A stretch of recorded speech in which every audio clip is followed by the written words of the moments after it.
Welcome in, friends. It's the PHNX Cardinals podcast, your premier Arizona Cardinal podcast. Like and subscribe. Leave us a 5-star. Happy holidays. Happy Martin Luther King Jr. Day. Everybody out there in the chat, what's up? Holiday, fun day. So we're not going to make it Debbie Downer time. I do want to remind everybody, go to gophnx.com. Become a diehard today. You will not regret it. Perfect gift for any loved one in your family. We thought we were going to get a gift in the form of a top 5 to 10 pick from the Houston Texans. Now we sit here on January 15th. I don't know where the pick from Houston is going to be. I can tell you where it's not going to be, Bo Brack, in the top 25. What the hell happened? The nightmare continues. That's what happened, right? Every time you go to sleep, you say your prayers to the football gods. Yeah. And they go unanswered. And maybe, this is an unanswered prayer that is going to benefit the Arizona Cardinals, and a really good player is going to fall right into the lap of Monti Ossenfort, but you're going to have to wait down the draft board. When it went down, and our GM even trolled you and I on a text thread that I nearly blocked him from over the weekend, when you and I were high-fiving and spiking the football after Monti Ossenfort pulled off the deal in the first round when they were sitting there on the clock at third overall pick. I stand by that. I mean, there's zero remorse still, even though CJ Stroud continues to play like a absolute superstar and the Texans keep winning football games and march further and further into the NFL playoffs, and the pick gets worse and worse. There's zero remorse because Monti Ossenfort, trading for the Texans 2023 first round pick, it did exactly what Monti Ossenfort had to do. His number one assignment last offseason was the accumulation of assets. I make that deal 10 out of 10 times. And the Cardinals were able to do that with their number one asset. Because remember their other assets last offseason? Do you remember what they were? What? Me neither. There wasn't any. They had DeAndre Hopkins, whose market absolutely, his floor crashed through. Yeah. And DeAndre Hopkins ended up being outright released. There was no market for him, especially during the draft time. And it's unfortunate, but that it keeps slipping, but it's still a good deal. And it's more than just a first round pick. They've got another third round pick from the Texans. They had a second round pick that they were able to flip and get themselves a franchise caliber tackle. So, as frustrating as it is, and, the fact that they can still go against all odds and worsen the pick even more so makes me sick to my stomach, but it's still a good spot to be in. Yeah, for those of you who don't know what the package was, guess what? We have it ready for you here on PHNX Cardinals, the PHNX Cardinals podcast producer extraordinaire, Damon Dog. Let's take a look at the package for the Arizona Cardinals and the Houston Texans last year. So the Cardinals, the time of the trade, the Cardinals had the third overall pick. Houston, a lot of people forget, they didn't come up for their quarterback. They came up for Will Anderson Jr., had 7 sacks this year. Looks like it's going to be a really good player. Guess what? We knew that already. So the Texans get the third overall pick, and then I'd forgotten this. They also got pick 105, which was Arizona's 4th rounder that they flipped that they're going to get to use this year for Philadelphia's 3rd. So that's what Houston gets, right? So that's their package. Here's the Cardinals package, as my co-host alluded to. They got pick 12 and pick 33. Those were the headliners, as well as a 1 and a 3 in 2024. Now, again, at the time, great package, and I still think it's going to be the right decision. However, but to your point, Bo, they had to use pick 33 to trade back up to get Paris. They had to go from 12 to 6 to ensure, because they knew teams 7, 8, 9, they were going to take Paris Johnson Jr. because there was a run on tackles shortly after with Darnell Wright and Peter Skoronski to Tennessee. So the Cardinals, they got their guy. Paris Johnson Jr. was fabulous, didn't miss a snap this year, has the makings of, Pro Bowl caliber right tackle, I should say. But the problem now becomes is the 26th pick and the 89th pick are about 20 picks too late. I mean, like we thought 6th overall pick, 69th overall pick. So in conjunction, you lost about 40 to maybe 50 spots in draft positioning here. So while I agree with you, they would do a trade again, I'm sure in hindsight, you do not want to fucking trade with the team that is going to make the divisional round after they were picked as a co-favorite to have the number 1 overall pick. In hindsight, they would do a deal with the Titans. They would do a deal with the Raiders, somebody with a top 10 pick. I mean, the Titans are terrible this year. And Ossenfort, we knew, was talking. We had source before the draft, was talking to the Titans. Things happen for a reason. I trust Ossenfort and the scouts, but there is no way they do that trade with Houston today, knowing that Houston literally was drafting the messiah of rookie quarterbacks that was literally going to set the world on fire and get them to the divisional round, and looks like the second coming of Patrick Mahomes. I mean, CJ Stroud is unbelievable. There's no way they do that deal again. I mean, who are you making a deal with? Well, I like the I Titans, know you the said Raiders. But who the Titans are going to get up to 3 to get what? Anthony Richardson? They're going to take him. Yeah, that's the tough part. That deal, that was the original deal that you were hearing was going to happen. But that was when, Houston correctly read the draft tea leaves and realized that if they wanted to get their quarterback and get this pass rusher that, the organization and DeMeco Ryans fell in love with, that they were going to have to take second overall, the best quarterback available. And then they were going to have to make a deal. And they were basically negotiating with themselves. And the fact that Monti Ossenfort still struck that deal, I know it's still a first round pick. And I know you can look at, the draft value picks and when they get, back towards the tail end of the first round, they taper off a little bit, but still, Tennessee seemed like they were out at that point. Tennessee wanted CJ Stroud. They wanted to couple an Ohio State alum and Mike Vrabel with another Ohio State quarterback. And that's the direction they wanted to go. And then they pivoted and they took their quarterback with trading up with the Arizona Cardinals and with the second selection in the second round. So I don't know if there was a deal out there. I just don't. And the name of the game last year for Monti Ossenfort was get all these bad contracts off the book, clear up all that cap space, get rid of a bunch of guarantees, and get more picks. And that's exactly what he did. I love this from Emily. Honestly, I don't care about the Houston pick anymore. It makes me sick thinking about it. It's my exact same sentiment, Emily. I couldn't even look. We were doing our audio only podcast. I encourage everybody to check it out. We were doing our audio only podcast, and I had to guess or project where the Cardinals were picking, and they had it on Tankathon. I didn't even have the stomach to look at Tankathon before Bo and I cranked up the mics and started recording. So the Cardinals, for those of you who don't know, the highest the pick can be now is 26th. And I think that's where it's going to end up. So right now, assuming that, I think we both agree, and again, put my foot in my mouth here, Baltimore's going to take care of business against Houston. Please, God, let it be so. And then the Packers have to play San Francisco. The only way it can go down to 25 is if the Packers somehow beat the 49ers, which I'm all for, but I don't think it's going to happen. So I feel pretty comfortable this weekend we're going to reach the end game, and it's going to be pick 26. They're going to have 4 and 26, which is crazy. It's unthinkable. However, it's the reality of the situation, and you gotta roll with what you got, I guess. It's still champagne problems, in my opinion. You think it really so? is. Okay. This isn't Blockbuster getting the offer from Netflix for what, $150 million, and they're like, we're good. And then next thing they're closing all the doors of all but one location in Bend, Oregon, randomly. And I've been there. Netflix is the king. Yeah. I think you've got some outstanding late charges right now that they're seeking you out for. But no, I mean, it's not bankrupting them. You're not getting evicted from your apartment. You still have a steady pay and a bright future. And that's important. And I think when you look at they released the all pro first and second teams for rookies. And I don't think that obviously didn't do a service to the Arizona Cardinals and really kind of show you how impressive the draft class was. I think that Monti Ossenfort, he found guys that can play. And I think Paris Johnson Jr., especially when you look at and you think that DJ Humphries couldn't even get on the field his rookie year and the caliber of player that he turned into.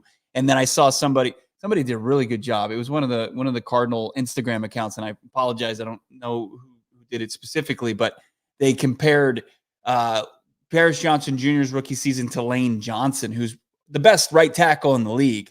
And Paris's numbers are far and away way better than Lane Johnson's, and what he could project to be. And that was some tape that Paris Johnson immediately looked at when he started, playing the right tackle spot. So played every single snap, and he's just going to get better and better. And that's a really good pick. and you didn't give up all your assets that you got in return to move down from 3 essentially to 6. Well, you hit the nail on the head. Like if Paris pans out, this is a win trade regardless of the rest of the picks. And I think the rest of the picks are, I mean, some of them are going to pan out. There'll inevitably be some that are just okay. But Paris, to me, like his projection to what he became, I think he exceeded my expectations this year. I mean, he didn't miss a game. He got better as the season went on. And then PFF grades aren't the end all be all, but like we watched it with our eyes. He was like borderline dominant at times and was probably their most consistent lineman when you think about like Will Hernandez missed time, Yelder Froldholt got off to a little bit of a slow start, Humphreys missed time, left guard was a little bit of a turnstile. Like every Sunday you could turn on your TV and there was Paris Johnson Jr. at right tackle. And it just that's the cake, and then everything else is going to be the icing. But here's what I will say, and somebody pointed out in the chat, I think it was Richard who kindly throws in $1.99 super chat. Thank you, Richard. Can you take the Houston pick and a third and move up? You absolutely can. And I posed this to Bo yesterday. It's funny you bring that up on our audio only podcast. So the Cardinals have picks 26 right now. They also have pick 35, 66, 71, and 89. So there's nothing that says you can't go from 26 to 22 or 21 or something like that and jet set one of your third round picks if you absolutely love a guy. And I would encourage Ossenfort to do that. I know everybody wants to hoard every third round pick, but I think you're in a position where, especially, and we're going to talk about him later in the show, if you get Marvin Harrison at 4, this entire draft, even pick 26, you're playing with house money.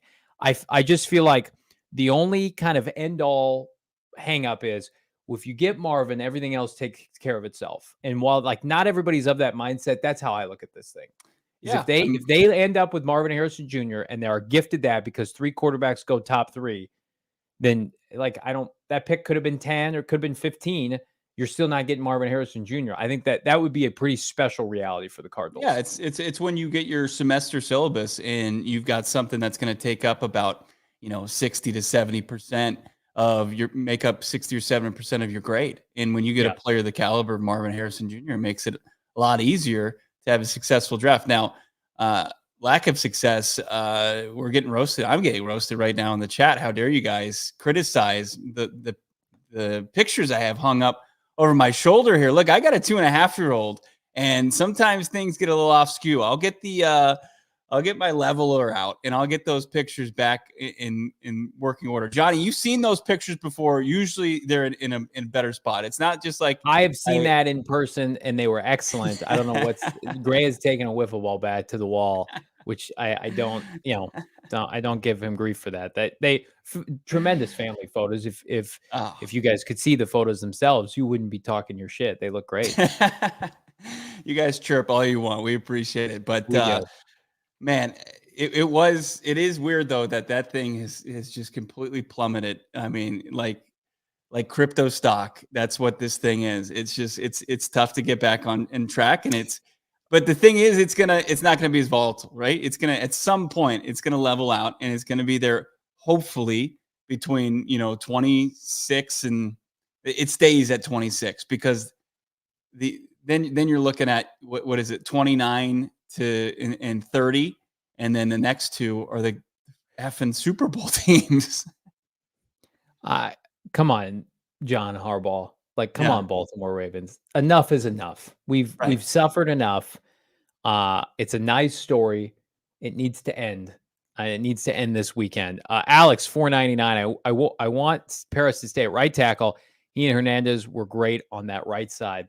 I think we'll know pretty soon whether it's going to remain that way. I think we're going to have a chance to talk to Ossenfort at the Combine, Bo. That's something that we'll ask him. And I feel like, listen, I'm not going to say it's not a possibility, but I also think if you get Marvin Harrison Jr. at 4, Paris Johnson Jr. unequivocally is your best tackle next year. Yeah. Typically, you want your best tackle at left tackle. And not to I think Joe Alton Alufashanu would come in and start at left tackle right away. It would be a seamless transition. Just like, I use the example in Detroit, like we saw last night, like Penei Sewell is a right tackle or was a left tackle in college. They kept him right because they had Taylor Decker. I think it's kind of the same situation. But if you get Marvin at 4, Paris Johnson Jr., I think, is going to be asked to move to left tackle, because then you're talking about good hell with this pick 26 or a free agent pick or pick 35.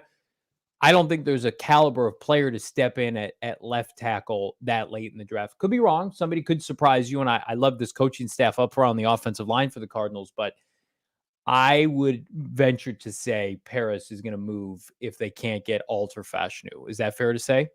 I don't think it's going to take that big of a splash to necessarily keep them there.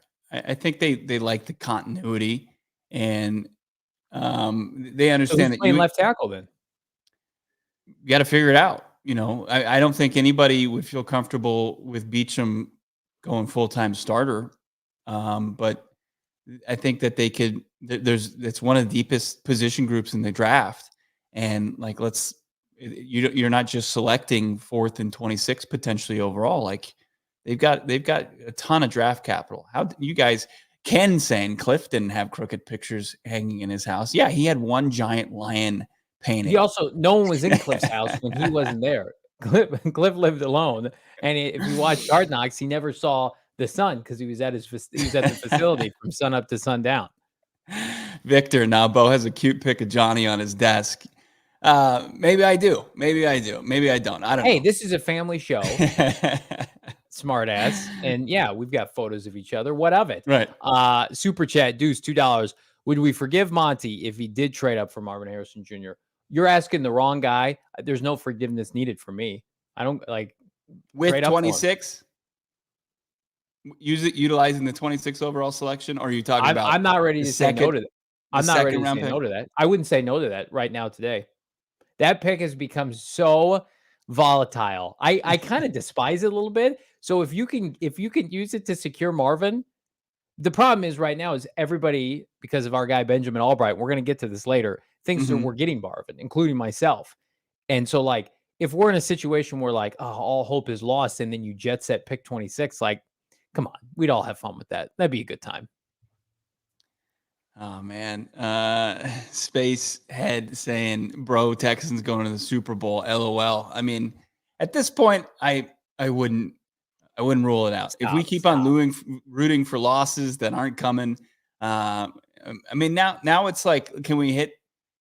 We've got to throw everything at this point, because just rooting for losses clearly haven't worked, and predicting losses clearly haven't worked. People say I need to stop tweeting about it. I can't not talk about it on Twitter. People say it's my fault. I would love for it to be my fault and have that kind of power. But Flacco looked great at the beginning of that game. They were up. They were moving the ball efficiently. I thought that Myles Garrett and the defense would take over. I mean, like, they made the Cleveland #1 defense look like trash. And they were pretty bad on the road this season. I mean, they were. Put the stats up on the broadcast. Here's who hurt us, though. The Jacksonville Jaguars have a part to play in this. The Jaguars win their finale against the lowly Titans. CJ and company have to go on the road the first playoff game and probably lose to like a Buffalo. Tyler Goodson on 4th down, wide open. I know it's a bad pass from what's his name? Who's the current day Jake Plummer? What's his name? Why can't I think of him? Trevor Lawrence? No, the kid for the Colts that we were. Oh, Gardner Minshew. Yeah, Gardner Minshew. He put it behind him a little bit, but you got to pull that in on 4th down and at least move the chains. And he had running space as well. It's heartache after heartache after heartache. But at the end of the day, it's still going to be. And I feel like that when you get into that territory in the first round, that absolutely, like, Baltimore's done it so often. They just navigate up and down the 20s, and you can really kind of get creative with that. The Houston started 0-2 and they finished 10-5, 11-5. That's unbelievable. They've won more games this year than the last 3 years combined. Makes me sad to think about. We're going to talk about what the Cardinals should do with that pick, and maybe should it be swung for a veteran. That'd be pretty money. Speaking of money, have you dabbled on BetMGM today? Because we got a nightcap game to round up Wild Card Weekend. I'm going to tell you my BetMGM parlay of the week. I'm rooting for chaos. I'm rooting for Tampa Bay money line with our guy Todd Bowles and the over. I think some points are going to be scored. Right now, you can dabble with BetMGM, bet 5, get 158 instantly using that bonus code PHNX. BetMGM, the official sports book of PHNX. Download the app now, $5. It's going to hook you up. When you place the bet, you're going to receive 158 in bonus bets, regardless of the outcome of your wager. So if you win, if you take my Tampa Bay money line and the over, you get your winnings plus 158 in bonus bets that you can use, hell, on the divisional round next weekend. Sign up again, BetMGM. Check them out online, betmgm.com, or sign up using your iOS or Android device. Check out the show notes for full details. Now listen to my guy Shane Diefenbach talk about it in the disclaimer. Problem? Call 1-800-GAMBLER. Colorado, D.C., Illinois, Indiana, Kansas, Louisiana, Maryland, Mississippi, New Jersey, Nevada, Ohio, Pennsylvania, Tennessee, Virginia, West Virginia, Wyoming. Call 877-8-HOPE-NY or text HOPE-NY 467-369 New York. Call 1-800-327-5050 Massachusetts. 21 plus to wager. Please gamble responsibly. Call 1-800-NEXT-STEP Arizona. 1-800-BETS-OFF Iowa. 1-800-270-7117 for confidential help Michigan. 1-800-981-0023 Puerto Rico in partnership with Kansas Crossing Casino and Hotel. Visit BetMGM.com for terms and conditions. U.S. promotional offers not available in D.C., New York, or Ontario. Phoenix Suns are heating up, and if you want to go see a Suns game as early as tomorrow, the Game Time app is absolutely the best way to get your foot in the door and your butt in a seat right now. You can save $20 off your first purchase by using the code PHNX. All you have to do is download the Game Time app, and you can watch them take on the Kings tomorrow night at the Footprint Center. Don't miss it. Game Time's the best place for last-minute ticket deals. Used them throughout the season. I bought tickets for my family to go to the Cardinals game while I was covering them. Johnny did the same. I think he did it twice. Giants game for me. Johnny, you sent your kid and your family to which game? Falcons game, Cincinnati game, and then we also did, those are the two games that we hit this year. So 1-1. Tickets to the game, parking pass. I got my parking pass for as low as $4 and saved money on it by using that code PHNX. You got Valentine's Day coming up before you know it. It'd be a great little Valentine's date to find a concert or an event to go to. Download the Game Time app today. Create an account. Use the code PHNX for $20 off your first purchase. Terms apply. Again, create that account. Redeem code PHNX for $20 off. Download Game Time today. Last minute tickets, lowest price guaranteed. It's so great to see everybody here in the chat on a holiday. Leave a like if you could for your boys, Johnny, Bo, and Damon Dog. We would greatly appreciate it. Like we appreciate all of you. And while, we're taking this news in stride as it relates to Houston's pick, we also think, it's time to be creative. And I'd asked Brad Spielberger, I think, and a couple other people, Trevor Sikkema, like, if this keeps getting pushed down, like, what are the chances that this pick gets moved for a veteran? And while that's not my initial intent, and I don't think it's the Cardinals' intent either, we don't want to see this team replicate a lot of Steve Keim's miscues of the past. I mean, now you're looking at 26 to 32. You got to at least have the conversation, especially if you can upgrade significantly. So what we've done, Bo, is we've put together a small list. This isn't everybody of who's going to be available. And hell, these players may not be available, but these are the commonly discussed players right now that could be moved for draft compensation. And come to find out, all positions of need for the Arizona Cardinals. Damon Dog, let's see the list. Would you trade the 26th pick for one of these four players? T. Higgins, wide receiver, Cincinnati.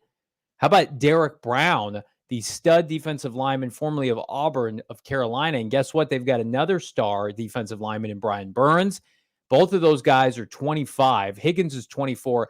And then Josh Allen, the pass rusher from Jacksonville, he's 26, Bo. Looking at this list right now, number one, what do you think of these four targets potentially? And am I missing anybody from this list? I mean, we really don't know what the trade market's going to develop into. You see a lot of upset Dallas Cowboys players, and we'll see if that they want to get on board potentially with whoever could potentially take over in Big D, or what's going to happen as far as this coaching carousel goes. And we'll see. Buffalo's holding on right now against Pittsburgh, but we'll if their season ends before the Super Bowl, is a guy like Stephon Diggs going to become available? Or I saw Garrett Wilson, his name already bandied about in the chat, like he's unhappy, but I'm sure at some point he'll want to play with Aaron Rodgers a little bit more than just 4 plays like this season. But I like that. I really like 3 of the 4. The only reason I wouldn't really throw up Derek Brown in there, the interior defensive lineman, not a fan. I'm a fan. I think he's played he's been a strong player the last couple seasons. But I think when you're going to trade an asset like that, premium position, right? Those edge rushers in Allen and Burns, I think that those guys are very worthy of that. And I'm not saying like I wouldn't like at least entertain it for Derek Brown. I just think that you really need to get into really trading your assets for premium positions. Don't pull off a deal, like it wouldn't be like Jamal Adams was an atrocious deal, but just give up value for a position that isn't, viewed as premium and important in this day and age NFL. It's where you and I are going to disagree. I just look at this situation at defensive line and defensive tackle. I think it's been dire for some time. And I think the teams that wanted to run the ball and the Cardinals could. And he's gotten better as he's progressed. And while I don't know if he warranted a top 10 selection, remember he went right before the Cardinals took Isaiah Simmons. He's been much better than I thought. And I look at that, and the only reason I put him on there is so there was a hilarious graphic going around on Twitter, and it had 4 segments, 4 columns, right? And it said non-contenders with a bunch of resources, contenders with resources, contenders without resources, and then basically like in the bottom left-hand corner, bad teams with no resources. And it was Carolina like by themselves. And it's just hilarious. And the Cardinals were a bad team with resources, right?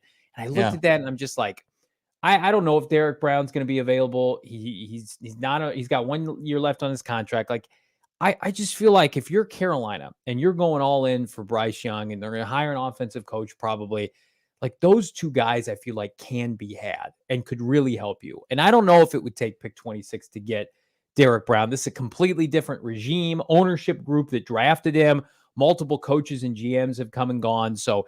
But he's a really, really good player that I would love for. I mean, he's 25. So you figure, okay, 3 to 5 years minimum that you're going to get quality production, the best years of his career. But I understand because it's not a sexy name. And goodness, the Cardinals have been plagued by bad trades before. So a Burns, a Josh Allen, I would probably put Burns and Josh Allen over everybody. I think T. Higgins, to me, like, a lot of people in the chat are saying, draft a receiver. I'm inclined to say the same thing. The more that we study this draft class, of course, you want the sure thing. And Higgins is only 24 years old. But, I mean, if you do your homework, you ought to make Malik Neighbors or Rome Odunze the player that T. Higgins is. Because T. Higgins, he's a good player, but he's still number 2 to Jamar Chase. He's still like a fringe 1,000-yard receiver. Like, if you can't find that in this class, then you shouldn't be a general manager. So all that to say, like, the more I think about it, unless there's a name that checks every box, I think they're better off sticking and picking. I think you're better off maybe if you want to reach slightly for a defensive tackle there, do it. If there's a guy that's a fringe first rounder and you love him at 26, take him. Hell, the kid out of Michigan, if he has a great offseason, a great draft season, it's just like that probably makes more sense. And again, we're in a position now we're splitting hairs, but 21 to 26, I mean, you're all options have to be on the table, but I still think the best course of action is to draft somebody. And that's where I think you start to see some value on some of these defensive players in this draft, where, if it's higher than that, you would get it caught into the debate, the conversation of were they worthy of the selection and where you were picking. Like 26, like you could take the best defensive player on the board. And I think at that point, the draft has evened out between those sides of the football, where I think if you're in the top 15, there are probably 3 to 4 defensive players may be deemed worthy to be in the top 15, but man, are we so far away from that? But these guys, obviously, everybody on this entire list is way better than, what you could project the 26th overall pick to be, right? And then you get into, okay, what else would it cost? Derek Brown is under contract, I think, through next season. You've got Brian Burns, who would probably be, they would tag him, right, to control him beyond this and going into this offseason. So, he would have a pretty hefty contract going into next season. And then same thing goes for T. Higgins, like Brad Spielberger, pointed out to us, like the Bengals aren't just going to let him walk. They'll tag him and then pull off a deal or pull off an extension. Yeah. So it's all complicated, but and then you like get hesitant because of the Hollywood deal, because you traded for a guy. Leaves a bad taste in your mouth. Leaves about, yeah. And it was just about the same, like 23, 26, about the same point right there. It's just, I think that the difference really would be, especially with guys like the pass rushers, it's absolute need. Well, all those players are positions of need, but premium position players. Let's get to some of these super chats here. Our guy, a Reese friend of the program, $4.99. Okay, hear me out. Package 26, a third rounder, and Rondell Moore for number 9 Chicago. What say you? I would do that. I'm sure Bo would do that. I don't think the Chicago Bears would do that. If you look at the draft chart, the Jimmy Johnson ones, put together, I would say to get from 26 to 9, you're at least talking your 2025 first round pick. That have to be included. That would have to be included. It's a big leap. I mean, that's 16 selections. I mean, here's what I would say. Number 9 from Chicago. If I could get Marvin, and then if Joe Altfeld a 9, a Reese, I said on a show last week, I would do that trade. If they loved him, I have no issue with it. But you still have a long way to go, especially defensively. I think Right, like once sure. The package deals, it's a little bit tougher. That's like where you kind of get pressed. You're at the car dealership. You've got an idea of what you want to spend, and it keeps going north of that. And you're like, oh yeah, I'll take the Bluetooth and the leather seats and the right. the middle seat bucket seats and the TV. Yeah. Yeah. I mean, this draft is special offensively, at least at the top, and the Cardinals are going to take full advantage. I love this. This gets us into our next discussion here. MP $1.99 super chat. Bears take Caleb and trade up with Pats for Marvin. Over my dead body, MP. Thank you for the super chat. We're going to talk about Caleb Williams, the Arizona Cardinals, Marvin, and all that and more here in a second, because there's a lot to dissect. But first, I want to tell everybody about our friends at Desert Financial Credit Union. You think Marvin Harrison Jr. is money?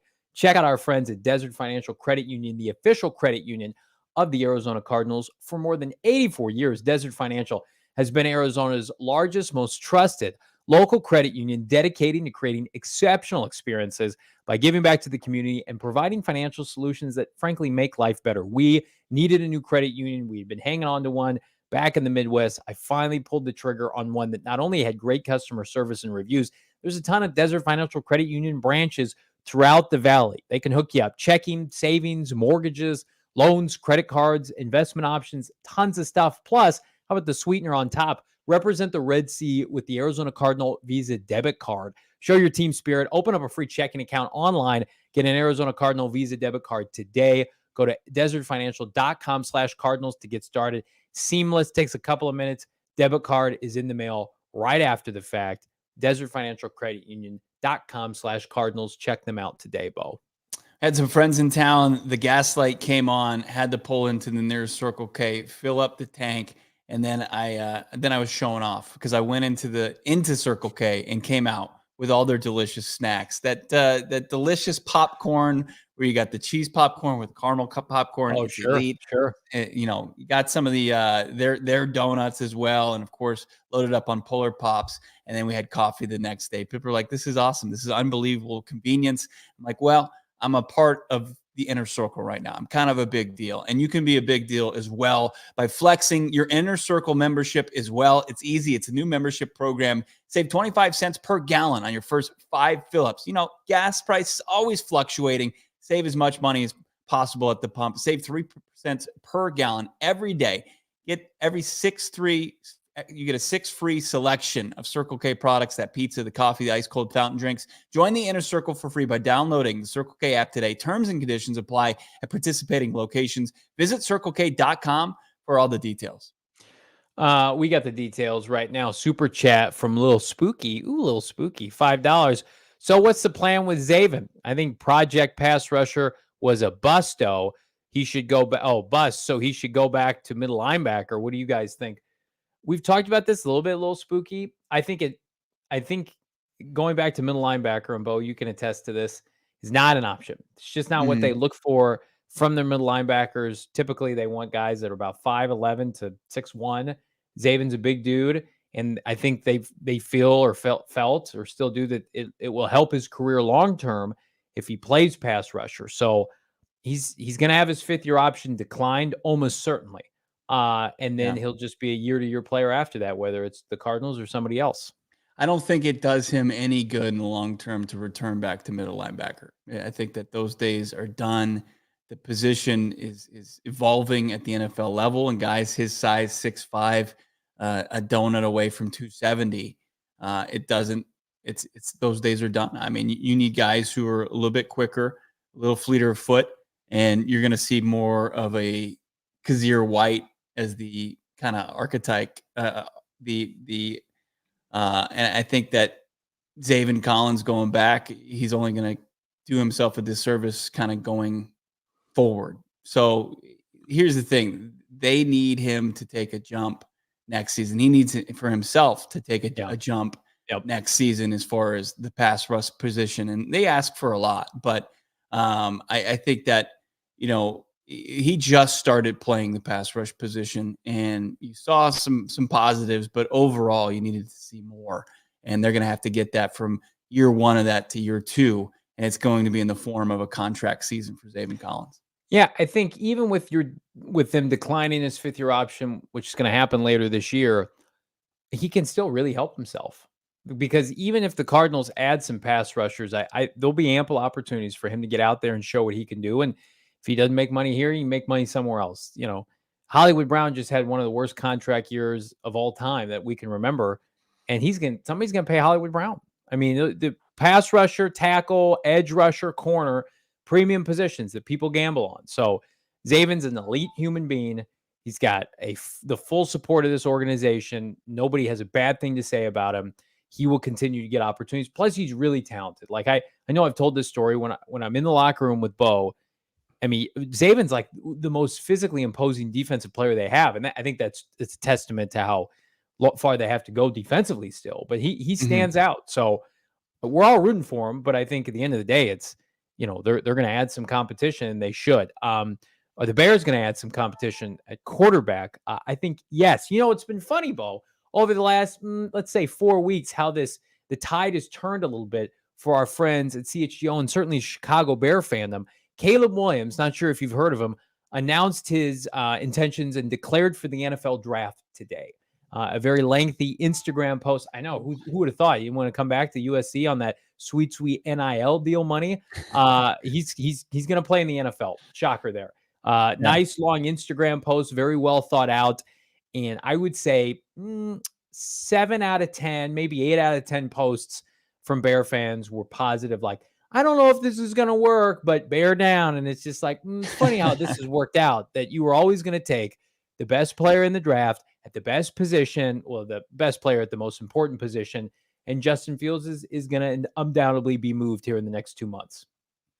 It just feels inevitable, right? And I see Benjamin Albright in our chat, and you guys should be following. It's a must follow. It's essential throughout the NFL offseason as far as Justin Fields' future. But it's nice that the Bears are finally kind of embracing the inevitable future that Caleb Williams is going to be wearing their uniform. It's going to be another guy that they're going to try to get to 4,000 yards for the first time in franchise history and truly end their quarterback woes. Yeah.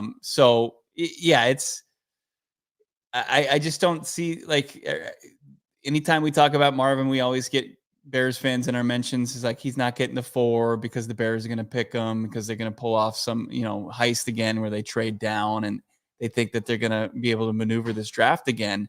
It's like, you got lucky the last time. You really got lucky last time, and Carolina bottomed out. And they can still benefit by being able to pivot to a better option, I think, that projects at the quarterback position. Albright posting on Twitter, and this is something you and I have said for some time, not a first, but the best option right now is maybe 2 2s and a day 3 pick. And if that's the package, he said that's best case scenario for Fields. So if that's best case scenario, in what world do you hang on to a quarterback that has that little of value coming up in a contract year when you have to pay this guy and not take the best player at his position in the draft, a position of need for you? It's laughable. It's why it was never happening. And so congratulations, Caleb Williams. You are a Chicago Bear. What does that mean for the rest of the top 3 or the top 4? This is what Albright had to say with regard to Jaden Daniels and subsequently now the Arizona Cardinals. So first, K1 since day one, good follow on Twitter. What percent chance would you give Marvin Harrison Jr. still being on the board at 4? To which he said, I think you're looking at quarterbacks 1, 2, and 3. And then subsequently said, Jaden Daniels, really a top 5 lock? Yes. So Drake May, Jaden Daniels, some combination of 2, 3 after Caleb Williams won to Chicago. You just got to sit and hope and pray that neither of those guys, and I guess you can include Caleb in this boat, do anything to fudge this up over the next 3 months. Because man, oh man, right now the Cardinals are in the catbird seat for Marvin Harrison Jr. when it looked like after that Philadelphia win that hope was lost. Right. No, you love to see this. This is the perfect scenario. Not even with the NFL offseason officially kicked off, right? You still got plenty of weeks of playoff football to go, the college football season in the rearview mirror. But for Jaden Daniels to be where he is already, just think about Anthony Richardson's rise to 4th overall last year, and it was such a large leap, and it didn't really start to materialize and develop until the NFL Combine, until he went out there and he interviewed and he threw, and then he had his pro day. Like Jaden Daniels already there, like he's going to be like, these are just like the Combine and these pro days are set up for these prospects to look better and look like their best self, right? They're like first date version of everybody, right? They're going to go out there and they're going to have everything lined up. And like for him, like the only person that can maybe unseat him is Marvin Harrison Jr. himself to look equally or more impressive. But because of the premium of the position, quarterback, and the Patriots, unless they really go out there and make a splash with like a Kirk Cousins, or they're another team that is going to think they can kick the tires on Russell Wilson and he's going to turn it around and be his old self. I just think that the Cardinals are absolutely in a very advantageous situation to get at the top non-quarterback on the board. Jordan P., I agree with this. Jaden is the key to all of this because Bo and I have talked about this in nauseam, Jordan. If the Patriots take Marvin, then you become the team that takes calls on Jaden Daniels. I almost feel confident if it's not Marvin at this point, with everything Ben is reporting, Cardinals are going to trade out of 4. You and I touched on that a little bit last week, especially now with this Houston pick becoming a dumpster fire of sorts. You feel like, okay, we're open for business again. Let's do this again next year. Let's get another one. Let's get some 2s, right? Washington's got 2 2s in the second round. There are teams that have the ammunition. I know Washington picks ahead of Arizona, but you know what I'm getting at. So I think Arizona is in a position you wouldn't want to drop too far with Alu Fashanu, Joe Alt, Malik Neighbors, and company still being available. But I think you become who wants Jaden Daniels. And I also think that with CJ Stroud's rise this postseason, Jordan Love, who I know he's on a rookie, but a first-year player, having the success that they've had puts pressure on these other franchises to find the guy. You can't go out and find a recycled veteran. I mean, Cleveland had the best case scenario where they took a recycled veteran only as far as you can go with a loaded roster. Cleveland's roster has everything, number 1 defense. That's what it's supposed to look like when you face an elite quarterback. So Russell Wilson, the Broncos tried the cheat sheet. They tried to go cheap and not cheap, but they tried to say, we don't need to draft and develop a guy. We're going to get Russ. Jets said, no, we're going to trade for Aaron Rodgers. Those have been disastrous moves.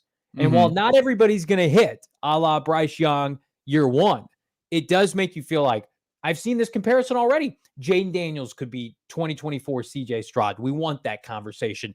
Drake May with Washington and Ben Johnson or Jim Harbaugh can make the playoffs. Like those are the kind of narratives that are going to push MHJ to number 4 for the Cardinals. I mean, as rough as it's been with Houston, he might be helping the Cardinals indirectly.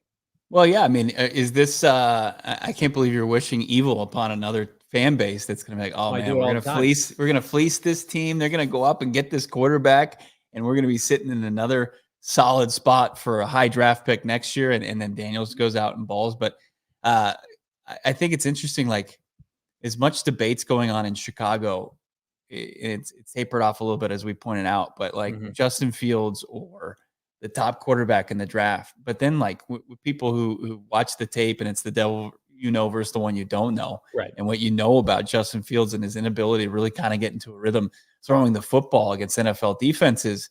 I think that most of these teams would err on the side of taking the top 3 prospects over getting a guy in Justin Fields and trying to continue that story, because where he stands as far as his contract going forward, and that they would just rather have somebody with more passing upside. And I think all 3 of these prospects absolutely possess that, just head to head with Fields. If you're a head coach with options, your first call is not to say, give me the guy who's failed with 2 other coaches, Matt Nagy and Matt Eberflus. Yeah, let's run it back. I'll be his 3rd head coach in 4 years. No, that person is primed to get fired. That person, if they take on Justin Fields, has no options. That's why I think it's funny. Everybody's like, it's going to be Atlanta. Atlanta's going to have a new head coach. You think that head coach, whomever it's going to be, is going to say, I want to tie my future to Justin Fields with respect to Justin Fields? I would think it would have to be a franchise that's looking for the heir apparent, maybe an older player at quarterback right now that they're going to pass the baton to. I know, like, there was some talk today about, like, Miami's interested, Broncos. Albright's already debunked that. Like, the Raiders is interesting, but does Antonio Pierce want to do that if he gets the job? The Justin Fields thing, to me, it's a non-story. It's a non-factor. The guy's he's got 10 or 11 wins in like 40 games. That's not, you're not playing in reality of we're going to be a competitive franchise with Justin Fields at quarterback based on his win-loss, based on how sometimes you pointed this out, but he struggles just to complete intermediate throws. Like, you can't say to yourself, we're good to go. That's why no one's giving up a 1st-round pick for him. At the end of the day, I think it's going to be like a 2 and somewhere a day 3 pick, maybe a 2 and a 4. And you're just reaching and hoping, just like the Miami Dolphins once upon a time gave a 2nd for Josh Rosen. You're just hoping it works out. Guess what?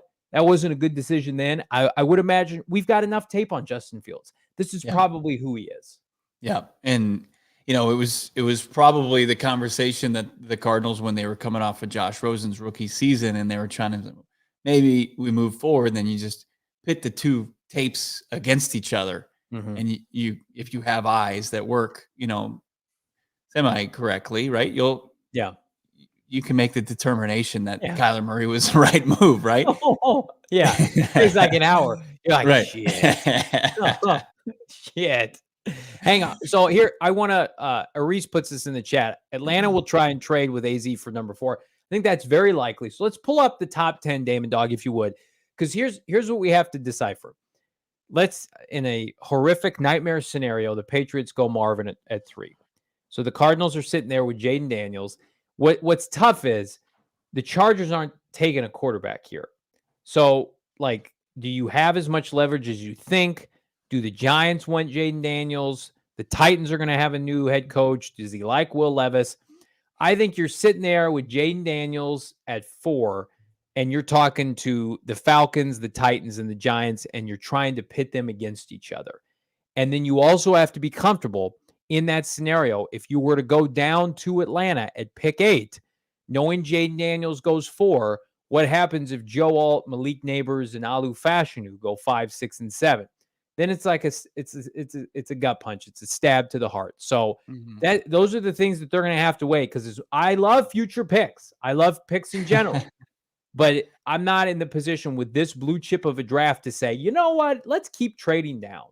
Will ya? Can we continue to stockpile picks, all while passing on elite talent in the process? I'm not too sold on, the Giants. I think that they're such a crap box organization that they would be foolish enough to think that they could take another, like, a non-quarterback. I think the Falcons are one of your hopes of staying in the top 10 and getting assets in return. And Tennessee is foolish enough too, like, just watching how they've operated over the year and a half, like that they could, Will Levis is the guy. Like, he played good for a game or two. Instead of being on these 1st-round prospects that have way more upsides, even so. It is like, because it points to, like you're saying, maybe a little bit longer of a rebuild. Like, there are players right now that you mentioned, Marvin Harrison Jr. and Fashanu and Alt, that puts you in such a better position than some of these other guys. But, like, if you can really kind of maximize these assets and continue to do that, going to be in a good spot regardless. I mean, Yeah. when you start to look at these teams that were successful over the weekend, you know, from Detroit to Green Bay to Houston, and you start to look at those maybe as potential blueprints. And I know that like JG doesn't like comparing these, but we will, right? Yeah. We're not too proud to do so. And we like to kind of see the team building aspect of all these teams. Like, look at how it's more so like Detroit in Houston, like moving up and down the draft. Like those are how those teams improved their rosters over the last 2 to 3 years. Well, and again, if you look back, it'd be an interesting case study to do on a different show. But the Lions in the trade package for Goff and Stafford, they got Goff. They didn't even get a first that first year, 2021. They got a third rounder. Then their first rounders came in 2022 and 2023. Well, I think Detroit in 2022, their first round picks, they used Jamison Williams on one of their picks, and then I couldn't even tell you who the other pick was. Oh, I think they maybe traded up and got Jamison Williams. They maneuvered and gave up a future one. So it's not like that's been seamless for them. Like they sticked and picked Penei Sewell, right? And that, you know, hopefully Paris Johnson Jr. turns into 90% of Penei Sewell. Then they sticked and picked maybe the first year and got Aiden Hutchinson. Like this needs to be the equivalent of that for the Cardinals. It was Hutchinson and it was Williams. Right, Penei Sewell. Yeah. So like this needs to be, if you're the Cardinals, you need that impact because those are the two tone centers on the team. They were the two best players they had last night, respectfully, Penei Sewell and Aiden Hutchinson. So it's not apples to oranges. The Cardinals aren't taking a pass rusher top 10, but whether it's Malik Neighbors or Marvin Harrison Jr. or Joe Alt or Lou Fashion or whomever, in a perfect world, you want that pick to have as much impact, just like Detroit did. And then everything else is supplemental, right? They found Amon-Ra St. Brown, just like the Cardinals hopefully found Michael Wilson. I know that's a stretch. Laporta, the Cardinals have their own, you know, all-pro tight end potentially in Trey McBride. Like, there are some similarities. And then what did the Lions do this year? They went all in. They devalued positions at linebacker and running back, but those have worked out. So, I mean, it's not apples to oranges, but it is close. And this is still the integral draft for the Cardinals. You cannot come away with a watered down first round. As much as I like Rome Odunze, we're going to have to, I see people in the chat talking about him. We're going to have to wait that out. We're going to have to see how he tests. We're going to have to see what he weighs in for his 40 time. He does not have as good a tape as Marvin or Malik Neighbors. So then you're saying we're okay with the third best receiver with our first pick, or we're okay with the third best tackle with our third pick. And I see Jordan P saying Marv or bust, and you're essentially saying the same thing. But then I look at I look at Green Bay and just how Jordan Love has elevated the wide receivers, the young wide receivers, the youngest team in the league by far. Like I think I saw, like, that's not a fair comparison. They've got a draft and develop program there. Hold on, please. I mean, when you see Wicks and Jaden Reed making plays all over the field for those guys and their 4th and 5th round selections, like there is hope. Like with Wilson and Amon-Ra St. Brown was a 4th round pick himself. Like there's an ability, especially with rock solid quarterback play, that you can take, especially if you draft the right athletes. You're not just taking under 6 feet, like by a long stretch, right? Like 5'7", 5'8" guys. It gives you a chance to hit on some of these guys.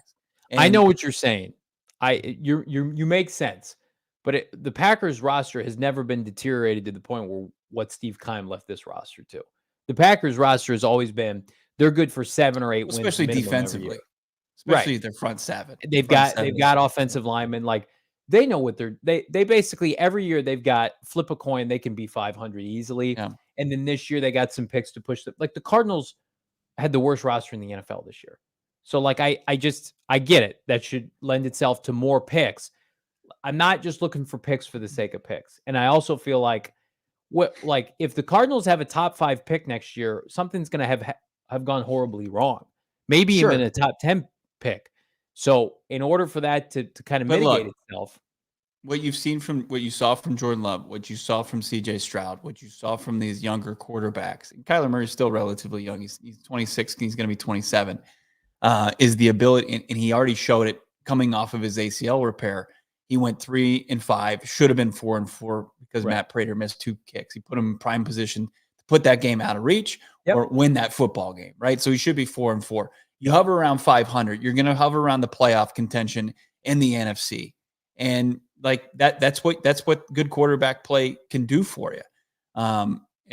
Deuce saying he's tired of signing receivers. Runner up saying I like Neighbors more than a Dunze. Malik is ridiculous after the catch. Like there's an ability to find some playmakers, but key is the guy throwing him football, putting him in a position to make plays after the catch. And I think Kyler can certainly do that.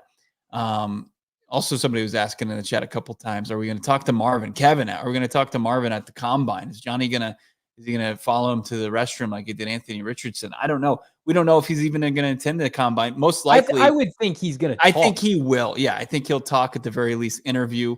Would love to see him work out, because just to see a player put on a display like that and see how he stacks up against his peers like the Roma Dunzes and the Malik Neighbors and this just incredibly deep wide receiver class.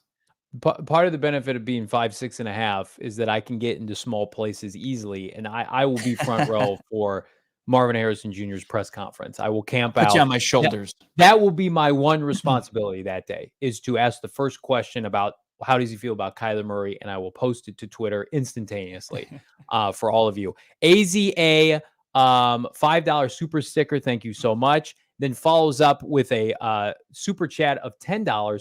Should the Cardinals bold draft a cornerback instead of tackle? I think if they love a corner at 26, then sure. If you've got him higher graded, it's not happening at 4.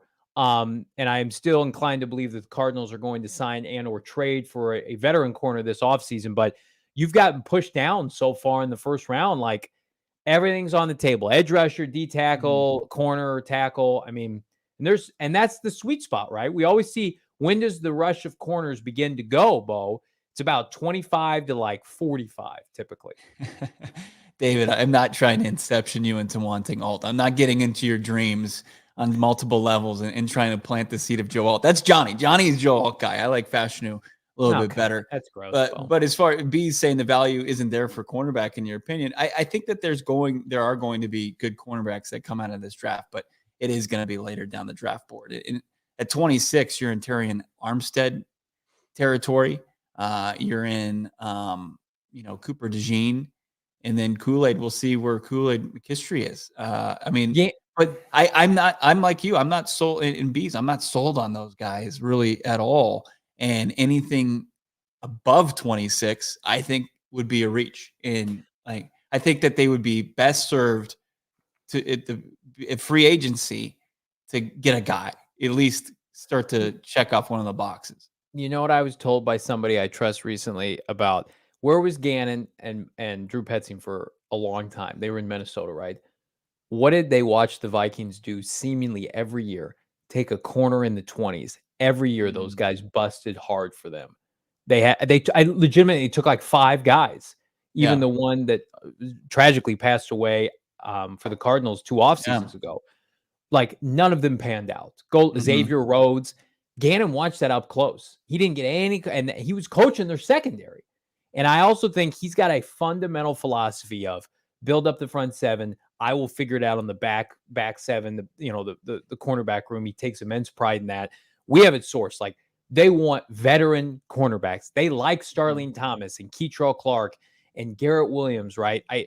It's a priority, but is it the priority? No. Richard, $4.99 super chat. Love this. Kyler Murray has more wins in one season than Justin Fields does in his entire career. True. Yeah. That's fact. So what was it? 2021, he had 11 wins. But year before that, he had 8. And Justin's got, 10 or 11 right now?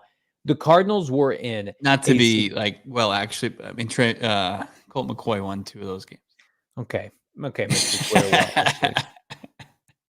I like Justin Fields. And he would have won those games too. Yeah. He would have in Chicago. But I mean, it's times are tough for them. They're going to take Caleb Williams and they're going to be better off for it.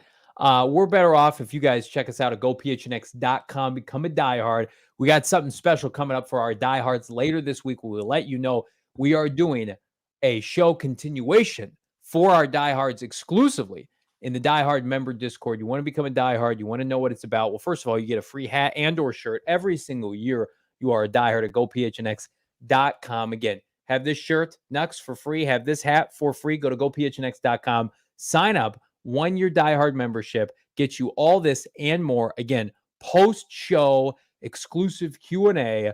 Ask whatever you want, football or otherwise, in the chat Discord. We're going live on video. It's a continuation of the show. Maybe we'll call it the after show Q&A with Bo and I, Damon Dog behind the mic. Cannot wait. But in the meantime, become a diehard. Go PHNX.com.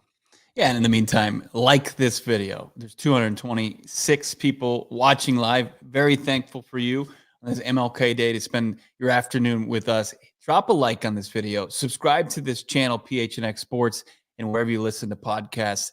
Leave a rating, leave a review.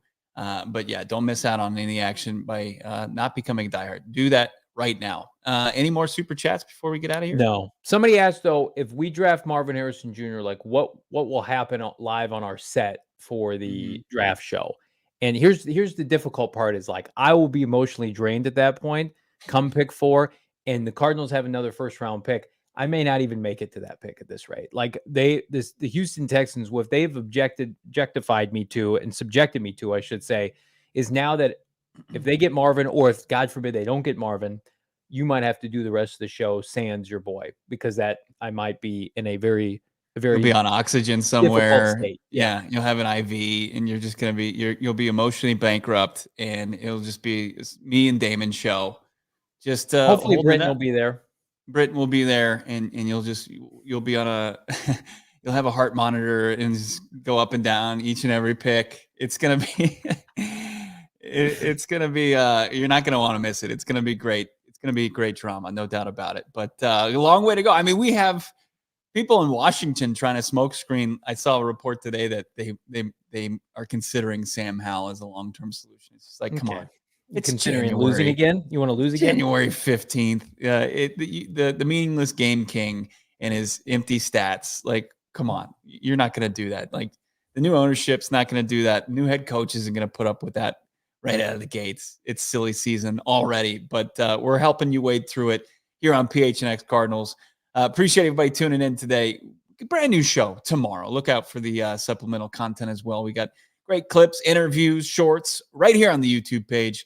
Look for those as well. Most of them made up by your boy, Damon Dog, award-winning producer. For Damon and Johnny, I'm Bo. Have a great rest of your Monday. We all silly like the mayor.